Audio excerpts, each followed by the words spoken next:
अस्सलामुअलैकुम। Family cuisine में आप सबको खुश आमदीद। आज हम फैमिली कुजीन में एक बहुत ही ज़बरदस्त सी मिठाई की रेसिपी शेयर करेंगे। ये मिठाई खाने में बहुत ही मज़ेदार होगी और ये ज़बरदस्त और आसान रेसिपी के साथ तैयार की जाने वाली मिठाई हम बहुत ही कम चीज़ों के साथ बनाएंगे। यानी कि हम 3 चीज़ों के इस्तेमाल से ये बेहतरीन किस्म की मिठाई आपको बनाना सिखाएंगे। बहुत ही कम वक्त में बेहतरीन मिठाई हम ये घर पर तैयार करेंगे और जब आप इस मिठाई को घर पर तैयार करेंगे तो खाने वाले और घर वाले बिल्कुल यकीन नहीं कर पाएंगे कि ये आपने बहुत ही कम चीज़ों से बनाई है। तो ये मज़ेदार, ज़बरदस्त और आसान सी बनाई जाने वाली मिठाई की रेसिपी हम किस तरीके से बनाएंगे, ये जानने के लिए आपको वीडियो को पूरा देखना होगा, वो भी बगैर स्किप किए। वीडियो में आगे बढ़ने से पहले मैं यहाँ पर ये बताती चलूँ कि मेरा मकसद आप लोगों के लिए बहुत ही आसान सी और कम खर्च की रेसिपीज शेयर करना होता है।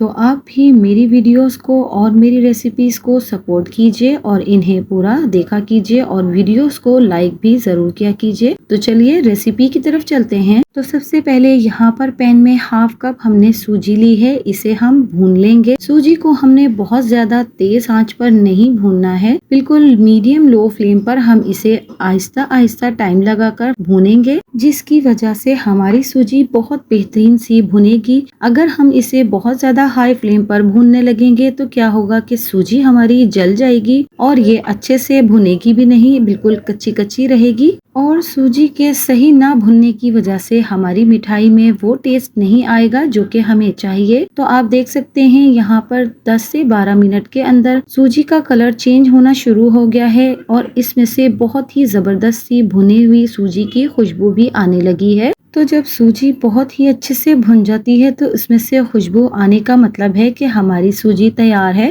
और भुनने के बाद सूजी का कलर भी थोड़ा सा सुनहरा हो जाता है, जिससे कि हमें ये मालूम होता है कि सूजी अच्छी तरह भुन चुकी है। अब मैं इसे एक प्लेट में निकालकर एक तरफ रख दूंगी और इसके दूसरे स्टेप की तरफ चलेंगे। दूसरे स्टेप में हमने यहाँ पर 1 लीटर दूध लिया है फुल फैट। दूध में हम खुशबू के लिए इलायची पाउडर का इस्तेमाल करेंगे। इससे बहुत ही जबरदस्त सी दूध में या किसी भी किस्म की मिठाई जब हम तैयार करते हैं तो बहुत ही अच्छी सी इलायची पाउडर की खुशबू आती है। आप चाहें तो साबुत इलायची भी इसमें डाल सकते हैं, लेकिन वो मुंह में आती हुई बुरी लगती है, इसलिए हम इसे पीस कर ही डाल रहे हैं।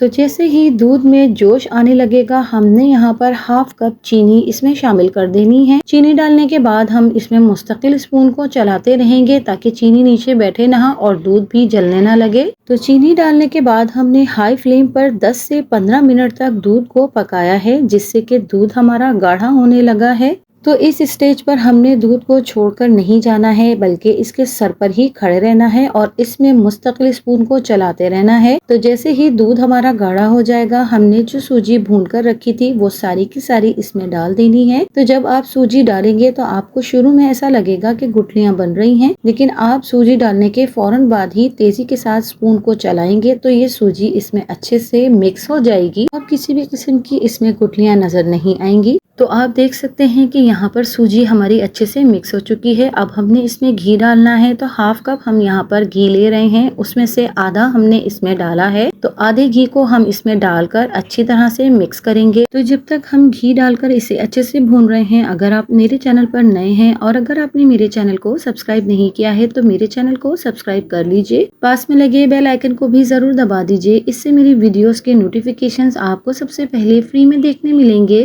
तो यहाँ पर मैं आपको बताती चलूँ कि इस किस्म की मिठाइयों में या इस किस्म के कोई भी हलवा जब हम बना रहे हो तो हमेशा घी बिल्कुल आखिर में ही डालना चाहिए। इसकी वजह से हमारी ये मिठाई अच्छे से जमती है। घी डालने के 7 से 8 मिनट तक हमने इसे अच्छे से भूनना है, यानी कि इसे अच्छे से पकाना है। इसके बाद हमने जो बाकी का घी है वो भी इसमें शामिल कर देना है। तो जब ये तैयार होने लगेगा तब आप देखेंगे कि ये कढ़ाई को छोड़ने लगेगा और एक तरफ इकट्ठा होने लगेगा। तो इससे आप समझ सकते हैं कि हमारा ये मजेदार सा हलवा अपनी तैयारी की तरफ है। तो आप देख सकते हैं कि यहाँ पर हमारी कढ़ाई को इसने छोड़ना शुरू कर दिया है। तो हम अक्सर क्या गलती करते हैं कि हलवा हमारा रेडी नहीं हुआ होता है और हम इसे पहले ही चूल्हे से उतार देते हैं, जिसकी वजह से ये सही तरीके से जमता नहीं है। तो यहाँ पर हमने दोबारा से जब हमने घी डाला था उसके 5 मिनट तक दोबारा से इसे भूना है और तमाम घी ये अपने अंदर जज्ब कर चुका है और अब ये बिल्कुल रेडी हो चुका है। अब हमने इसे एक बर्तन में ट्रांसफर कर लेना है। बर्तन को हमने पहले से रेडी करके रखा हुआ है। इसके तले में हमने बटर पेपर और साइडों पर घी से इसकी ग्रेसिंग की है और कुछ ड्राई फ्रूट हमने इसकी बेस पर छिड़क दिया है, ताकि जब हम इसे पलटेंगे, हलवे को इसमें से निकालेंगे तो तमाम ड्राई फ्रूट उसमें पहले से ही अच्छे से फिक्स हुआ होगा। तो ये बहुत ही ज़रूरी है कि बर्तन को भी पहले ही तैयार कर लें। तो यहाँ पर हलवे को ट्रांसफ़र करते वक्त कैमरा ऑफ हो गया था, तो इसलिए वो शॉट नहीं आ सका। तो यहाँ पर हमने तमाम हलवा कढ़ाई में से निकालकर इसमें डाल लिया है। अब हम एक स्पैचुला की मदद से इसे सेट कर लेंगे और बाद में एक ग्लास की बेस की मदद से इसे इक्वल कर लेंगे, ताकि ये बिल्कुल बराबर हो जाए। इसे अच्छी तरह से जब हम सेट कर लेंगे तब हम इसे रूम टेम्परेचर पर तकरीबन 7 से 8 घंटे तक रख देंगे, ताकि ये अच्छी तरह से ठंडा हो जाए और अच्छी तरह से जम जाए। तो यहाँ पर 7 घंटे कंप्लीट हो गए हैं। आप देख सकते हैं बहुत अच्छे से हमने इसे जमा लिया है। अब मैं इसे पलटकर बर्तन से बाहर निकाल लूंगी। तो आप देख सकते हैं कितनी आसानी के साथ ये बाहर आ चुका है। इसके बाद हमने इसकी कटिंग करनी है और इसके बड़े खूबसूरत से पीसेस कट करने हैं। तो यहाँ पर हम इसका बटर पेपर ऊपर से उतार रहे हैं। तो आपने देखा कि हमने बेस में जो ड्राई फ्रूट लगाया था वो इस पर कितने अच्छे से जम चुका है। तो यहाँ पर अब मैं नाइफ की मदद से इसके पीसेस कट कर लूंगी। तो जैसा कि मैंने वीडियो के शुरू में कहा था कि बहुत ही कम चीज़ों के साथ और बहुत ही आसान सी रेसिपी से हम बहुत मज़ेदार और ज़बरदस्त ये मिठाई तैयार करेंगे। तो यहाँ पर हमने ये बहुत ही मज़ेदार सी मिठाई तैयार कर ली है और इसके हमने पीसेस भी कट कर लिए हैं। आप देख सकते हैं कि कितनी अच्छे से ये जम गई है और बिल्कुल भी ये हार्ड भी नहीं है। बहुत ही सॉफ्ट और मुंह में घुल जाने वाली हमने ये सूजी की मिठाई तैयार की है। आप इसे सूजी की कलाकंद भी कह सकते हैं।